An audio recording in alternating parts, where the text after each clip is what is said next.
इमरान खान और शहजाद अकबर के खिलाफ भी उन्होंने कहा था कि उन्होंने ये खबर प्लांट कराई है, तो उनके खिलाफ भी मैं बरतानवी अदालत में जाऊंगा, क्योंकि पाकिस्तान की अदालतों में तो मैंने केसेस किए हुए हैं। इमरान खान साहब आते ही नहीं हैं, जो हट जाने के दावे हैं। क्या हो सकती है, क्योंकि वो बरतानवी नेशनल नहीं है वजीर आजम या शहजाद अकबर साहब, तो वहाँ पर उनके खिलाफ कार्रवाई हो सकती थी या हो ही नहीं सकती थी? एक सियासी बयान था, और अगर नहीं हो सकती तो ये कैसे स्टैब्लिश करेंगे कि ये स्टोरी तो असल में प्लांट कराई थी? देखिए, ये बेसिकली मैं ये समझता हूँ ये सियासी बयान तो जरूर हो सकता है, क्योंकि इमरान खान यहाँ पे रेजिडेंट नहीं है, शहजाद अकबर यहाँ पे रेजिडेंट नहीं है। तो यहाँ पे लॉ ये है कि अगर आपने किसी के खिलाफ सू करना है तो वो शख्स या वो इदारा यहाँ पे वो शख्स मुकीम हो या इदारा जो है वो यहाँ पे मौजूद हो, उनका ऑफिस मौजूद हो।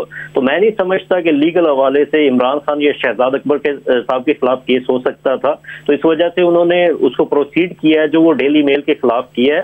अब आगे डेली मेल का मैं थोड़ा सा यहाँ पे जरूर इंक्लूड करना चाहूंगा कि डेली मेल का यहाँ पे जो सिलसिला है, डेली मेल हमेशा से मुतनाज़ अखबार रहा है, क्योंकि यहाँ पे बहुत सारे केसेस माजी में जो हुए हैं वो डेली मेल के खिलाफ हुए हैं, जिसमें डेफेमेशन के केसेस बहुत ज्यादा अहम थे। उसमें बल्कि एक रिपोर्ट छपी थी जिसमें ये कहा गया था माइक्रोसॉफ्ट की तरफ से कि डेली मेल का जो फेक न्यूज के खिलाफ फाइट करने का जो बेसिक थ्रेशोल्ड है वो बहुत वीक है।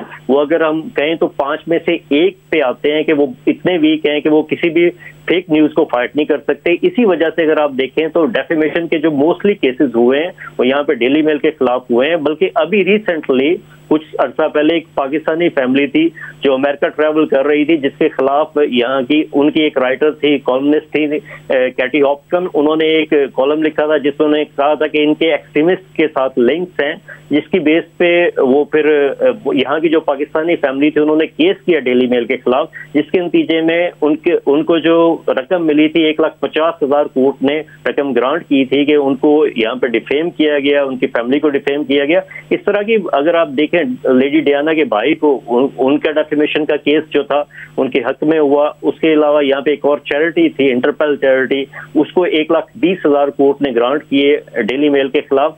तो डेली मेल थोड़ा सा राइटर्स अखबार भी है। उसके अलावा खबरों के हवाले से हमेशा थोड़ा सा इनकी क्रेडिबिलिटी हमेशा से यूके में इशू रही है, और जजेस हमेशा जब कोर्ट में केस जाता है तो उनकी प्रीवियस हिस्ट्री को भी कंसीडर करते हैं। तो मैं ये समझता हूँ कि ये जो केस आगे चलेगा तो हो सकता है कि ये सब्सटेंशियल एविडेंस ना होने की वजह से डेली मेल के खिलाफ हो जाए, क्योंकि ये बहुत जरूरी है कि अगर आप कोई कॉलम लिखते हैं तो आपके पास इस किस्म की एविडेंस हो कि कल को अगर कोर्ट में आपके खिलाफ केस जाता है तो आप उसको आप प्रोटेक्ट कर सकें, आपके पास लीगल बैकिंग मौजूद हो।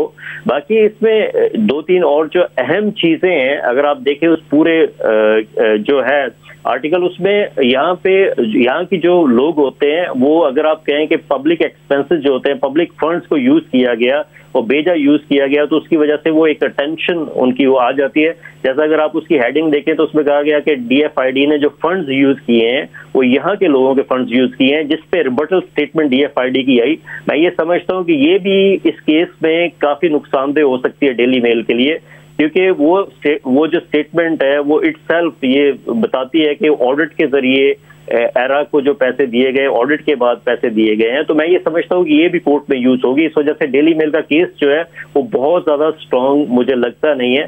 बाकी अगर वो 17 पॉइंट्स जिस पे ऑब्जेक्ट किया है शहबाज शरीफ साहब ने, उसमें से 1 पॉइंट भी वो साबित करने में कामयाब हो जाते हैं तो उसमें डेली मेल को अपनी स्टोरी पुल आउट करनी पड़ेगी। माजी में बहुत सारी स्टोरियां इसी तरह की डेली मेल ने पुल आउट की हैं और जिसपे लोगों को पे आउट किया गया है। तो ये देखते हैं आगे साल या 1.5 साल का अर्सा है, उसमें ट्रायल होगा तो उसमें सामने आएगी चीज कि उनके पास कौन कौन से डॉक्यूमेंट्स थे जिसकी बेस पे ये स्टोरी पब्लिश की गई है।